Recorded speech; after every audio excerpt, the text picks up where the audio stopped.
नमस्ते। दिलीप मंडल की पाठशाला में आपका स्वागत है। आज हम बात करेंगे जय भीम फिल्म की और उसके समाजशास्त्र की। और इस विषय पर बात करने के लिए जो हमारे पास स्पेशल गेस्ट हैं, आप में से ज़्यादातर लोग उनको जानते हैं और आप सुनना चाहेंगे कि वो इस विषय पर क्या बोलते हैं। स्वागत कीजिए प्रोफेसर विवेक कुमार का। स्वागत है professor. Thank you Mandal. Professor Vivek Kumar sociology यानी समाजशास्त्र के प्रोफेसर हैं और चेयरपर्सन हैं centre for the study of social systems JNU में। और इनकी बहुत सारी चर्चित किताबें हैं, आप में से ज़्यादातर लोग जानते होंगे।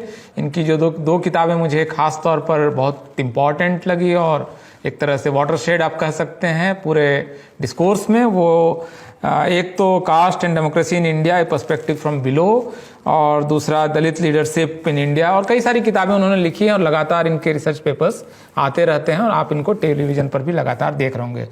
प्रोफेसर, पहला सवाल मेरा बहुत सीधा सीधा है। आपने जो लिखा है अब तक इस फिल्म पर, उससे मेरी ये समझदारी बनी है कि आप इसको एक अम्बेडकरवादी फिल्म नहीं मानते हैं। मैं आपका तर्क सुनना चाहूँगा कि आप इसको एक अम्बेडकराइट मूवी क्यों नहीं मानते हैं जय भीम को। देखिए, सबसे बड़ी बात यह है कि जो एक फिल्म क्रिटिक की बात है, उसमें मैं ये कहना चाहूंगा कि जब मैंने फिल्म देखी तो उसके जो इनविटेशन होता है किसी भी फिल्म का, वो उसका शीर्षक होता है और शीर्षक उसका जय भीम था और है।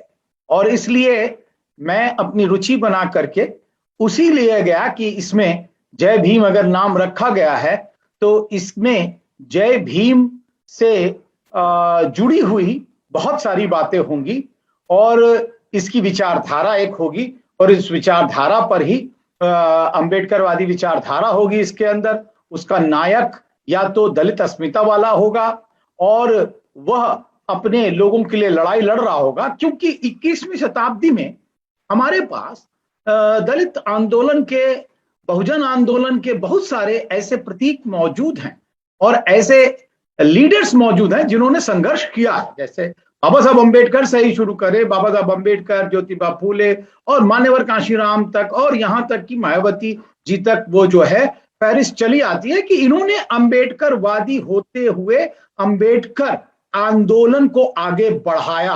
तो ये नायक और नायिकाएं जो स्वयं अपने विचारधारा पर चल करके आंदोलन कर रहे हैं, तो क्या इन पर भी कोई फिल्म ऐसी बनी होगी? मैं इस आधार पर उसको देखने गया जी। ये तो सॉरी, ये बिल्कुल आपने एक एंट्री पॉइंट डिबेट का बहुत अच्छा शुरू किया कि ये फिल्म जो इसका टाइटल है और इस फिल्म का जो कथानक है, दोनों के बीच सिनर्जी नहीं है। बहुत बहुत शुक्रिया प्रोफेसर।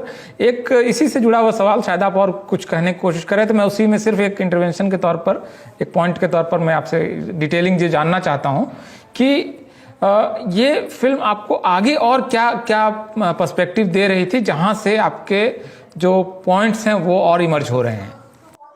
मैंने जैसा कि दिलीप बताया कि जो कथानक और टाइटल है उसके बीच में रिश्ता होता है और हजारों सैकड़ों लाखों फिल्में बनी हैं जिनके कथानक के बीच में एक रिश्ता होता है। जैसे हम एक सिंपल सा कमर्शियल फिल्म देखते हैं, दिल वाले दुल्हनिया ले जाएंगे, तो उसमें अगर दुल्हनिया नहीं है या दुल्हनिया कोई नहीं ले गया तो उसका नाम दिल वाले दुल्हनिया क्यों पड़ेगा? या दिल वाला नहीं ले गया तो भी दिक्कत है या नहीं। हाँ, तो इसलिए कहीं ना कहीं कथानक और उसके शीर्षक में सीधे सीधे रिश्ता दिखाई पड़ता है। चाहे 3 इडियट्स को ही आप ले लें, जिस प्रकार के इडियट्स उसमें दिखाई दिए, चाहे वो सटायर ही सही, लेकिन उनके अंदर एक रिश्ता बनता है।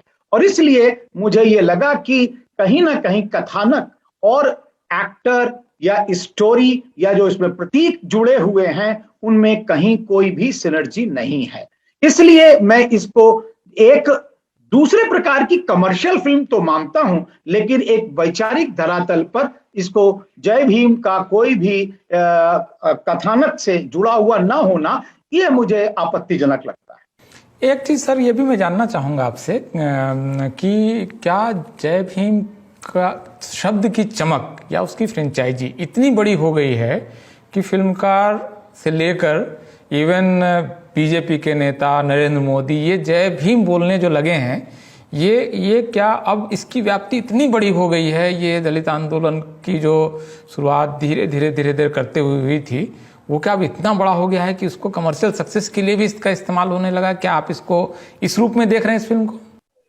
देखिए, मुझे लगता है कि एक फिल्म अभी मराठी में भी जय भीम बनी है, उसका शायद किसी ने नाम भी नहीं सुना। तो मैं इसको अभी जय भीम को इस प्रकार का ताकतवर होना या इसकी छवि का भारतीय फलक पर या अंतर्राष्ट्रीय फलक पर इसका बिखर जाना, मैं ये नहीं मानता हूं। हाँ, ये जरूर है कि जय भीम फिल्म की जिस प्रकार एडवर्टीजमेंट किया गया है, जिस प्रकार उसका मार्केटिंग स्ट्रैटेजी की गई है, मुझे लगता है वो इस समय 21st सेंचुरी में, इंफॉर्मेशन रेवोल्यूशन में ज्यादा मायने रखता है कि आप इतने एंगल से उस फिल्म को प्रचारित कर दीजिए कि जिससे लोग अंबेडकरवादी कम से कम मजबूर हो जाए उसको अंबेडकर देखने के लिए। जी, एक चीज़ सर ये भी मैं जानना चाहूँगा आपसे कि अल्टीमेटली जो ये एक फिल्म बनी है, अगर इसका टाइटल और इसका जो बाकी का स्क्रीन प्ले से लेके प्लॉट है उसके बीच की सिनर्जी का ना होना अगर एक प्रॉब्लम के तौर पर है, इस प्रॉब्लम को अगर किनारे रख दें, तो क्या ये फिल्म ये नहीं बता रही है कि इंडियन कॉन्स्टिट्यूशन के फ्रेमवर्क के अंदर, जिसके मूल लेखक या उसको उसके सारे डिबेट्स को एक्चुअली जिन्होंने जवाब दिया वो बाबा साहब थे, तो उन्होंने जिस तरह के एक संवैधानिक फ्रेम के अंदर में कोई नक्सलवाद की तरफ ये फिल्म नहीं ले जा रही है, किसी वायलेंट सोल्यूशन की तरफ नहीं ले जा रही है, कोई अनडेमोक्रेटिक सोल्यूशन की तरफ नहीं ले जा रही है, तो डेमोक्रेटिक फ्रेम के अंदर में इस तरह के प्रॉब्लम को कैसे हल किया जाए, इसका एक तरीका बता रही है। और इस नाते क्या इसको एक सार्थक फिल्म माना जाए?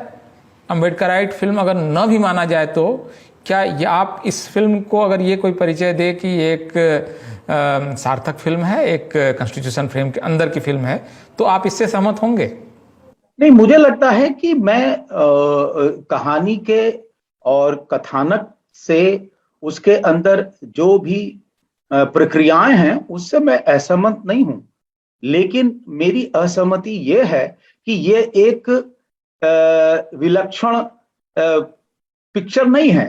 ये जॉली एलएलबी से ये अलग कैसे है, मैं ये प्रश्न उठा रहा हूं। जॉली एलएलबी 1 और जॉली एलएलबी 2 पूरे के पूरे, और उसमें जज बोलते हैं कि कोर्ट्स का कितने मायने हैं और लोग विश्वास क्यों रखते हैं, और जो भी निर्णय होता है वो उनका डायलॉग है जज का कि I will see you in court. तो ये जो हमारा न्याय प्रक्रिया है या हमारी न्याय व्यवस्था है, कोर्ट्स है, उनका महिमा मंडन अनेक फिल्मों के अंदर हुआ है। और उस आधार पर हम अंबेडकरवादी होने के नाते अगर हम ये कहें कि नहीं, ये सब के सब बाबा साहब के कानून मानने वाले हैं, तो मुझे बार बार ये पूछना पड़ेगा कि उसमें कुछ काले कोट वाले ऐसे भी थे जो नहीं मान रहे थे, वो अनादर कर रहे थे, तो क्या हम फिर उनके लिए कुछ और अलग से बात ढूंढ सकते हैं? इस बात को लेकर के मुझे लगता है कि थोड़ी सी आपत्ति है।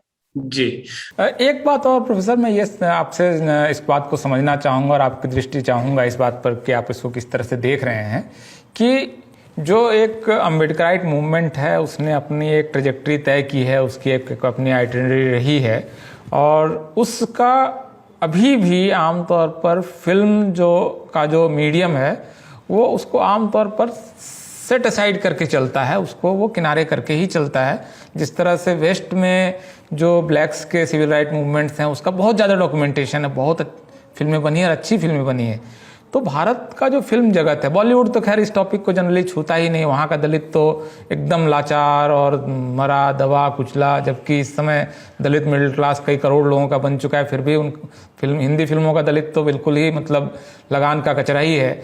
लेकिन बाकी और भाषाओं की फिल्म जो कंपैरेटिवली क्लेम करती हैं कि वो ज़्यादा वोक हैं, ज़्यादा अलर्ट हैं, वो भी क्या उस मामले में वहाँ पर थोड़ा सा सहम जाती हैं उस मूवमेंट की ग्लोरी को सामने लाने में? जैसे मान्यवर कांसीराम तो एक फिल्म के टॉपिक हो ही सकते थे, और उतना बड़ा मूवमेंट जो देश की तीसरी बड़ी पार्टी बन गई इतने कम समय में और इतना सारा सोशल अपहीवल लाया, तो ये क्यों नहीं है सब्जेक्ट मैटर के तौर पर फिल्मों में? इसमें समाज, क्योंकि आपने सोशियोलॉजी का समाजशास्त्र लिखा है और इस पर ईपीडब्ल्यू में आपका एक बहुचर्चित लेख आया है, जो जिसकी मतलब गूंज और इसका डर अभी भी सोशियोलॉजी डिपार्टमेंट में छाया रहता है।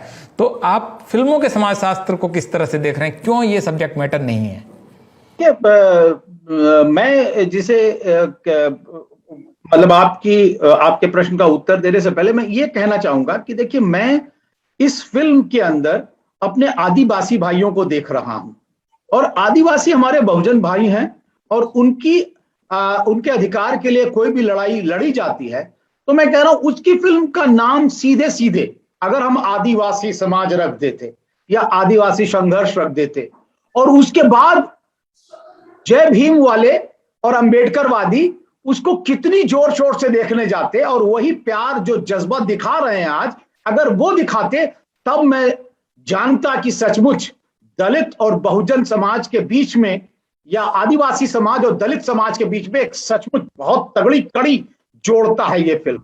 लेकिन जय भीम नाम रखने देने से और आदिवासियों की लड़ाई को आप अपने आत्मसात करे ले रहे हैं, इसका मतलब आप आदिवासी समाज को एजेंसी, आत्मनिर्भर एजेंसी बनने की प्रक्रिया को रोक रहे हैं, उसको अवरुद्ध करा रहे हैं, और उनकी बात कोई दूसरा आके करेगा तब तो वो सक्षम हो जाएंगे, लेकिन वो स्वयं पढ़ लिख करके बड़े हो करके उनका कोई लड़की जिसका मुद्दा उसकी लड़ाई और जिसकी लड़ाई उसकी अगुवाई नहीं करेगा, ये मैं गलत बात। और यही बात मैंने काला में देखी थी कि काला के अंदर भी जला हुआ बुद्ध विहार दिखा करके आपने उसको दलित बनाने की कोशिश करी।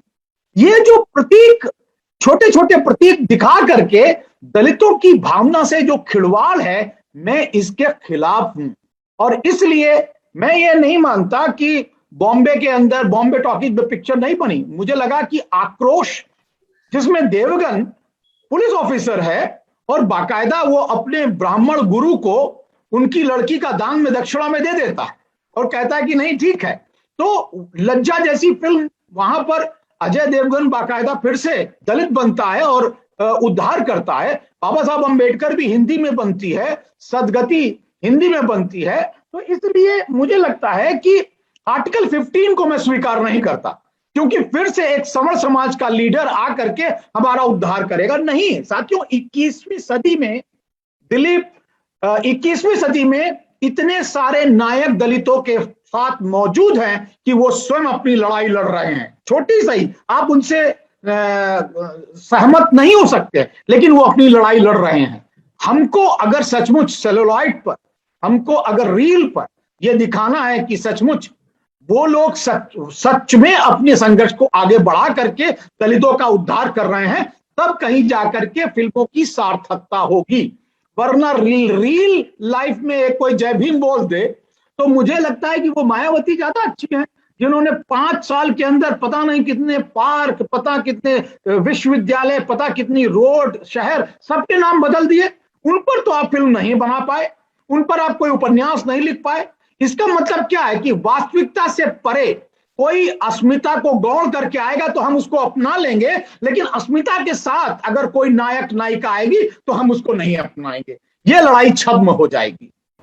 जी, मुझे लग रहा है सर कि जो आपने एक पूरा आर्टिकुलेशन किया है, ये इस पूरे डिबेट में और पूरे डिस्कोर्स में एक बहुत इंपॉर्टेंट पॉइंट के तौर पर आएगा, और लोग इस फिल्म को इस तरह से भी देखेंगे। हो सकता है कि हम में से बहुत सारे लोगों ने इसको इस नज़रिए से नहीं देखा है, और फिल्में चूँकि मानस बनाती हैं और देश दुनिया में चीज़ें जो हो रही हैं, कई बार वो उसका प्रतिफलन फिल्मों में आता है, और फिल्मों में जो हो रहा है वो भी कहीं ना कहीं इम्पैक्ट करता है समाज को। तो एक आखिरी सवाल मैं आपसे ये पूछते हुए आपका एक व्यू पॉइंट चाहूँगा इस टॉपिक पर, कि जो काम वेस्ट में खास करके ब्लैक्स के मूवमेंट को लेकर लगातार आप देखेंगे कि वहाँ पर उस पर लगातार फिल्में बनी हैं, मार्टिन लूथर किंग पर, मैल्कम एक्स पर, इवन अभी नाइट इन मायामी बनी जिसमें मैल्कम एक्स और मोहम्मद अली और सारे लोग हैं। तो वो एक इवॉल्व हुई है फिल्में जहाँ पर ब्लैक्स के मूवमेंट को लीड करता हुआ ब्लैक दिख रहा है। और आप ये बिल्कुल सही कह रहे हैं कि हिंदी फिल्मों का एक सेंट्रल थीम के तौर पर यह है कि दलित का उद्धार कोई गैर दलित करेगा। वो आज से 70-60 साल पहले बनी हुई सुजाता हो या लगान हो या आर्टिकल 15 हो या हिंदी में बाकी फिल्में भी है। शायद वैसे काला का चरित्र जो है वो शायद दलित चरित्र है, क्योंकि उसके घर में भी उस तरह का वो डिपिक्शन से दिखता है साफ साफ। लेकिन ये कोई और आके उद्धार कर जाएगा, ये वाला जो सिंड्रोम है, इससे मुक्ति कैसे मिलेगी? मतलब क्या तरीका हो सकता है? क्या ये फिल्में इवॉल्व क्यों नहीं हो रही, हिंदी फिल्में खास करके या भारतीय फिल्में? देखिए, एक बहुत बड़े राइटर हैं पॉलो फ्रेरे, उन्होंने कहा पेडागॉजी ऑफ द ऑप्रेस्ड। जो पढ़ने लिखने की जो प्रक्रिया है वो किस पर पढ़ाई की जाएगी, पेडागॉजी किस तरह पढ़ाया जाएगा, वो ऑप्रेस्ड की, दबाए कुचले समाज की किस तरह पढ़ाया जाएगा, ये वही लिखेगा। Pedagogy of the oppressed will be written by the oppressed. Oppressor will never write. जो शोषक है वो आपके उत्थानात्मक एजेंडे को नहीं रखेगा, वो अपनी हेजमनी वर्चस्वता में बनाए रखेगा। और वर्चस्वता का जो एक सिद्धांत है वो ये है आर्टिफिशियल कॉन्सेंसस। किस प्रकार आप काल्पनिक रूप से कंसेंसस बना लेते हैं, जैसे कि हमारे लोग खींचे चले जा रहे हैं। एक आर्टिफिशियल कंसेंसस है, जय भीम ही अम्बेडकरवाद है। बैठा हुआ अगर है तो वो पढ़ रहा है तो वो कहेंगे शिक्षित हो, संगठित हो, संघर्ष करो, हमने देख लिया। न्यायिक व्यवस्था चल रही है तो संविधान में हमने संविधान बाबा साहब का बनाया हुआ देख लिया। लेकिन उसी में मार्क्स का स्कल्पचर लगा हुआ है, उसी में लेनिन की तस्वीर, लेनिन की मूर्ति कैसे आ जाती है, और वो हसिया और हथौड़ी का झंडा कैसे आ जाता है। पार्टी में बढ़े हुए लोग, दाढ़ी बढ़ाए हुए लोग और झोला लटकाए हुए लोग कहां से आ जाते हैं? तो प्रतीकों की भरमार है जब एक समानांतर विचारधारा। मैंने किसी भी ऑफिस के अंदर कार्ल मार्क्स की तस्वीर, फोटो लगी नहीं देखी। केवल इस पिक्चर में मैंने, वो भी उसके घर में होती तो ठीक है, घर में है, लेकिन ऑफिस में मार्क्स की तस्वीर ये तो मैंने कहीं नहीं देखी। ये तो अपवाद है। फिर आप लिख करके मुझे बताने की कोशिश कर रहे हैं कि मैंने बाबा साहब के वॉल्यूम से मैंने देखा कि केसेस को कैसे समझा जाए। आपने भी बहुत पढ़ा है दिलीप, बाबा साहब के वॉल्यूम। बाबा साहब के किस वॉल्यूम में यह लिखा है कि वो केसेस को समझने की सलाहियत पैदा करे? वॉल्यूम 15 जो है बाबा साहब अंबेडकर का, वॉल्यूम 15 मराठी और इंग्लिश डिक्शनरी है। क्या उससे भी उन्होंने सीखा? वॉल्यूम 21 जो है उनके लेटर्स की केवल राइटिंग है, क्या उससे भी उन्होंने सीखा? तो इसलिए ये जो एक तरह से केवल और केवल आकर्षित कर लेना और फिर बाद में अपने आप को छद्म घटना, ये हेजमनी का हिस्सा है। इस हेजमनी को, इस वर्चस्वता को तोड़ने के लिए जब तक स्वयं के नायक नहीं आएंगे, कथानक लिखने वाले नहीं आएंगे, तब तक ये इसी तरह चलता रहेगा और आपकी भावनाओं का दोहन होता रहेगा। जी, बहुत बहुत शुक्रिया। बहुत ही मतलब आपने जिस तरह से चीज़ों को रखा, ये एक डिस्कोर्स में एक डिपार्चर का पॉइंट हो सकता है और मैं उम्मीद करता हूं कि इस पूरे डिबेट में ये इसको एक बहुत इम्पॉर्टेंट पॉइंट के तौर पर आप सब लोग देखेंगे। आप जो भी हमारे दर्शक इसको देख रहे हैं उन सबका बहुत बहुत शुक्रिया दिलीप मंडल की पाठशाला में जुड़ने के लिए। और प्रोफेसर विवेक कुमार, आपका बहुत बहुत धन्यवाद। आपने एक बहुत महत्वपूर्ण बिंदु इस पूरे डिबेट में रखा। आपका बहुत बहुत शुक्रिया। धन्यवाद दिलीप फॉर टेकिंग मी और having me as a guest. Thank you sir.